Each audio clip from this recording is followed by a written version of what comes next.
Hello, it's Silver. This is Darkest Dungeon 2. So this time around they decided to do some experimenting, and they went for a very different style, a very different structure than the first Darkest Dungeon, which, I mean, I'm always a fan of sequels experimenting and not just being a retread of the first game, because, hey, the first game is probably still good and you can still go and play it, so having something that is different in some way is always nice. But yeah, this is definitely a very different game structurally, so hopefully I can describe everything to you in such a way that you can decide whether or not the new formula is for you. So to start off with, one of the biggest differences between the games is that levels are gone. There's no experience, no leveling up in the game at all. And this is because you have a lot more different things other than combat that you can do as you explore the world in each run. And also, it is actually run-based now. Before, you had the hamlet, you had your village that you sort of went back to after every expedition. But in this case, you don't have that. Instead, each run is its own self-contained thing. The characters that you take are sort of new and fresh each time. So instead of having a character that you had survived multiple different expeditions and leveling up and stuff, and they get stronger and stronger, that's gone. And it is understandable why you would want to get rid of leveling in a game with this structure, because if you think about it, you have, say, a player that goes for every single optional combat encounter they can find and does every combat possible up to the very end boss. And then you have a second player that does almost no combat at all, does only the bare minimum number of combats that they have to proceed, and everything else they do the other stuff in. Both of those players get to the end, they're going to be vastly different levels from each other, so which one do you balance the final boss around? If you balance it around the player that avoided combat, then it's going to be a very easy boss because almost anyone is going to be able to overlevel it and win without much effort. But if you balance it towards the guy that did all of the fighting, then you're going to have a boss that's super difficult, and the game isn't really going to feel like you have a choice but to fight as often as possible, and all the other stuff is just sort of fluff that you're meant to avoid. So it makes sense, given the kind of no-win situation this would create, why they would get rid of the levels and go for a different way of making yourself stronger. So this time you will pick your expedition, and then you will go out in a cart, a sort of big wagon.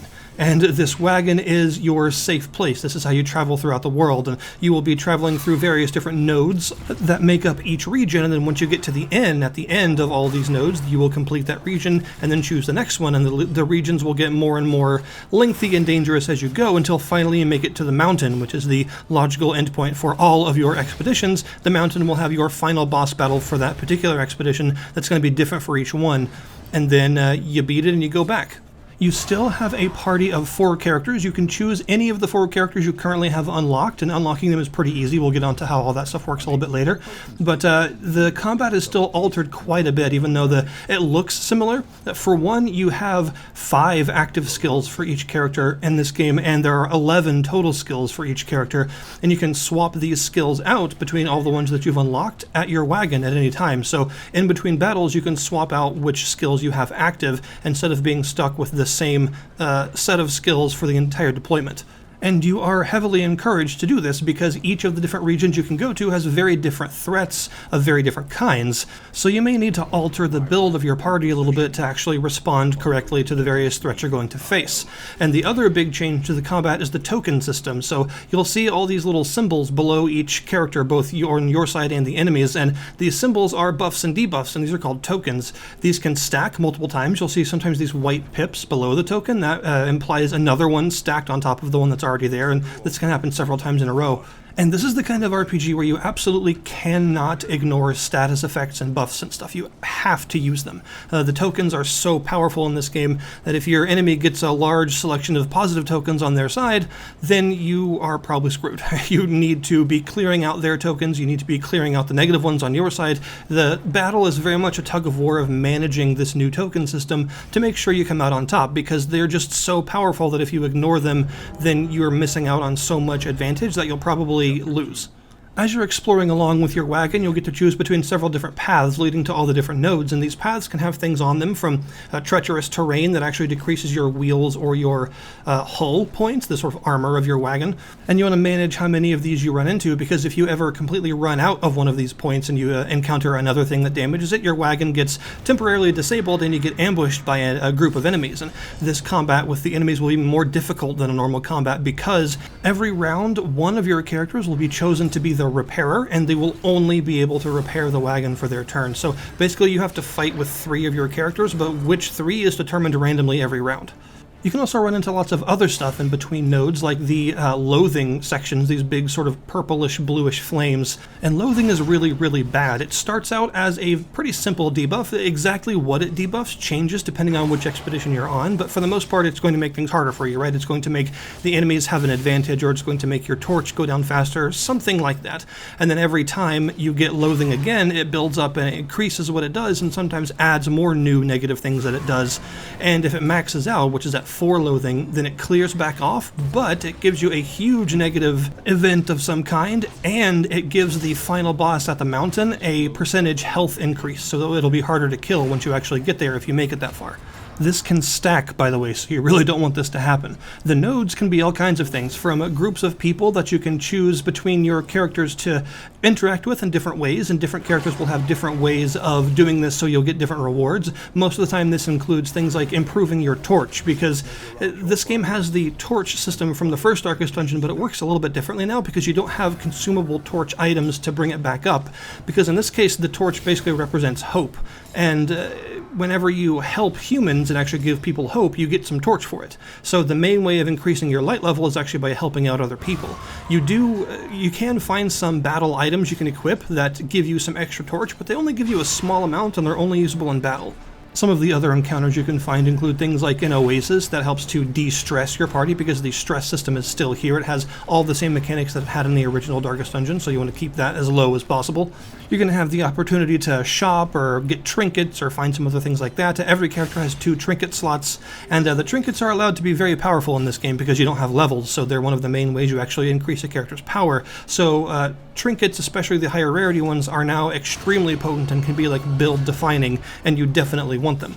There are even things like character-specific trinkets that you can unlock for each class, as well as these paired trinkets that are cultist-related. You'll sometimes come across these flames that will say stained on them, and they give you some sort of benefit and some sort of drawback, and you can also find other cultist trinkets that require a stained artifact to be equipped, and if you have one, then that new one will do something very potent. It'll have some sort of really powerful benefit with a drawback as well. So basically, to get these to work, you have to dedicate both of your trinket slots, because you need one stained flame and then one cultist trinket. But if you manage to do it, they tend to really benefit specific character types because they're very strong. Another way to help replace the leveling system to make your characters more powerful during a run is the new mastery system. Occasionally when you complete an encounter, a combat encounter, you'll find some mastery points, this sort of green diamond-shaped point. And there are also some combat encounters that specifically give a bunch of them, so if you want more of them, you can go for those encounters on purpose. And whenever you reach an end, one of the various NPCs you can talk to is a mastery trainer, and the way that it works is every single one of your character's 11 skills has an upgraded form. It could improve the damage, it could add some buffs to it that it didn't have before, it could do all sorts of things, but they all have an upgrade of some kind, and you can spend from this pool of mastery points to upgrade any of your character skills that you like, but the pool is shared between all characters, so you've got to spend them wisely. This is a pretty big deal because these tend to be really significant upgrades, and they're things that you most definitely want going into the later regions of one of your runs, because things do get quite hard, and since you can't improve your stats via leveling, you need to help catch up to the harder enemies by having stronger skills. Of the different combat encounters you can find, a lot of them are determined by the type of region you're in, with each region having its own enemy types, but you'll find stuff like monster dens, which will have actual like non-human monster enemies to face, and they often have 2 waves worth, but they give you quite a few rewards if you manage to beat them. You'll also find some other types of encampments and various sorts of encounters. You'll find lairs. These are important because lairs contain bosses. The boss is unique to each region that you can find, and the bosses are really hard in this game. Now you can generally anticipate a lair and avoid it if you'd like. However, you need to face a lair at least once, because the lair gives you a trophy, and the trophy, while being a nice item that improves your stats when you hang it from your wagon, is also something you need to get into the mountain for the final boss battle of a run. So you have to do a lair at least once to get the trophy, since it acts as a key. And lairs are 3 increasingly difficult battles, 2 normal waves of enemies, and then the boss of that region. And yeah, they're definitely really hard. I've found that the bosses in this game have given me more trouble than any of the bosses in the first Darkest Dungeon, because they rely much more heavily on the token system and having very powerful gimmicks that you have to work around, and they're often just like extremely difficult because of this. If you don't build correctly or you don't have what you need, you will probably just get wiped right there. Even if you had a really good run up to that point, the lair bosses are powerful enough to completely end your run, even if you're doing very well. And then finally you have the Oblivion's encounters. These are useful because they get rid of a point of loathing when you complete them, so that's really nice to have. And they are cultist encounters, and they're also quite difficult, but the Oblivion's Rampart is something that is always at the end of every region right before the end. So you have to beat one of these ramparts before you get to the safe place for each region. And they start out pretty easy, but as you get to like the third and fourth regions and beyond of a specific run, they get really hard and actually become boss battles themselves. I'm kind of in two minds about this because they are fun fights oftentimes, but I kind of don't like having a super hard boss battle right before safety, considering everything else you've probably had to do in that region thus far. It feels kind of a little bit unnecessary to have like one final really hard battle just before you finally get to safety again, because you're probably super worn down by that point because you're at the end of a region. Whenever you finish a run, whether you win or lose, you get some candles of hope, and you can spend these at the Altar of Hope, and this is how you unlock stuff. So you'll spend these candles on new trinkets to find, new battle items, new inn items, which is various consumable things you can only use at an inn to help improve your characters for the future regions and stuff. You can find new characters and improvements on all the characters you have, like better death resistance, character-specific trinket unlocks, and some paths. This is another way that the levels have been replaced. Every character has multiple different paths that you can unlock for them, and a path is basically a build. They give you some sort of big benefits to specific things, but oftentimes big detriments to other things to encourage a really specific playstyle for that character. You don't have to choose a path. Every character has a sort of neutral path that doesn't change anything and just allows you to play them as normal, but they'll also have multiple paths to specialize them more. Like, for instance, the Gravedigger has a ranged focused path that buffs all of her throwing daggers and throwing darts and things like that, but debuffs her melee skills so that you can specialize her as more of a ranged character. She has another path that gives her a big boost to the amount of blight tokens that she can apply, so a big damage over time debuff to enemies, but it decreases her direct damage, so she becomes like a blight machine. And you can also improve various other aspects of your runs with these candles, although just as a beginner's tip, I would recommend unlocking a bunch of items first. Go for trinkets, go for battle items, go for inn items, because just having a bigger variety of possible consumables and trinkets and things for you to find is always good, and a lot of the stuff you can unlock is very powerful, so you just want more stuff in general, right? You want more variety in your runs to be more likely to find the kind of things that you need in order to succeed. I should also mention the game's difficulty system because it's actually kind of genius in my opinion. Basically, the game has a default sort of neutral difficulty that everything always is, but there are these optional flames that you can equip to make it more easy or more difficult, and they get stronger and stronger depending on how you're doing. So it has a form of difficulty scaling, but it's a form that doesn't always apply unless you want it to. So you can equip the Radiant Flame, which will improve the starting health of all of your characters, make your torch go down slower, give you extra damage against certain enemy types like the cultists mainly and some other things like that. Basically, it just makes the game easier, and every single time you fail in a row, it stacks up how powerful the flame is, and it stacks all the way up to 4. So the Radiant Flame 4 gives you the maximum amount of bonuses, and when you succeed in a run, it goes back down to the default Radiant Flame again until you start to fail again. And there's also the Infernal Flame, which does the exact opposite. It makes the game harder, and every time you succeed, you can stack it up and improve it with the candles and things to give you even worse debuffs.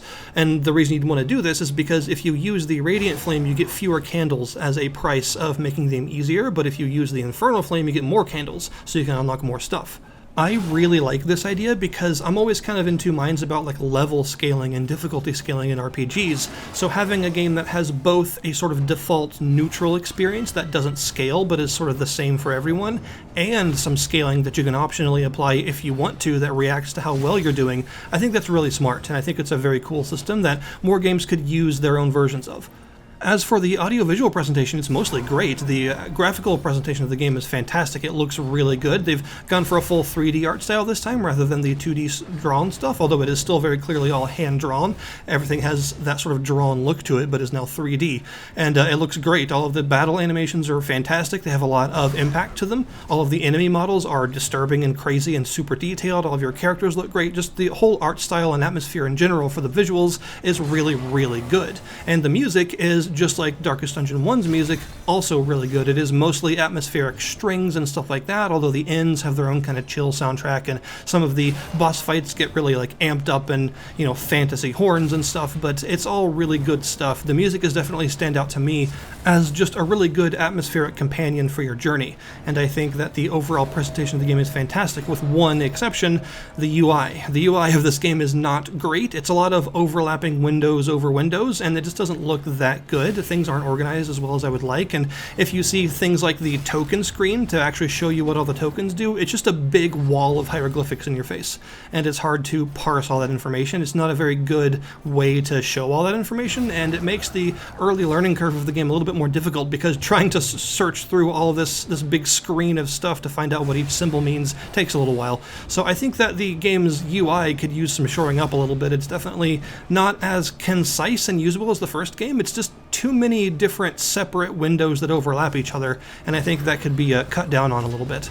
I also think that this is maybe not the fairest game out there. As its current state, I wouldn't say that this is particularly fair. I think because there's a lot of RNG in this game, right? And that's always been the case with Darkest Dungeon, that you've always had, you know, a good run go sour because one person had like a heart attack and things went down from there. That happens. I wouldn't want to take that out of Darkest Dungeon because that's just part of the experience. But I do feel that sometimes there's a little bit too much randomization in this game, mostly because of the token system and how enemies can quickly build up like mini dodges and armors and then blind you a whole bunch, and then even if you do hit them, you have only a percentage chance to get through their resistances, which means certain strategies are very difficult to use, but certain bosses rely on those strategies because they get like 4 turns in a row. It's a bit of a mess sometimes, and I think that overall the difficulty of this game is all over the place. Some parts are very easy, some parts are very crushingly difficult, and oftentimes the final boss in the mountain is nothing compared to some of the stuff that you'll face beforehand, like some of the lair bosses,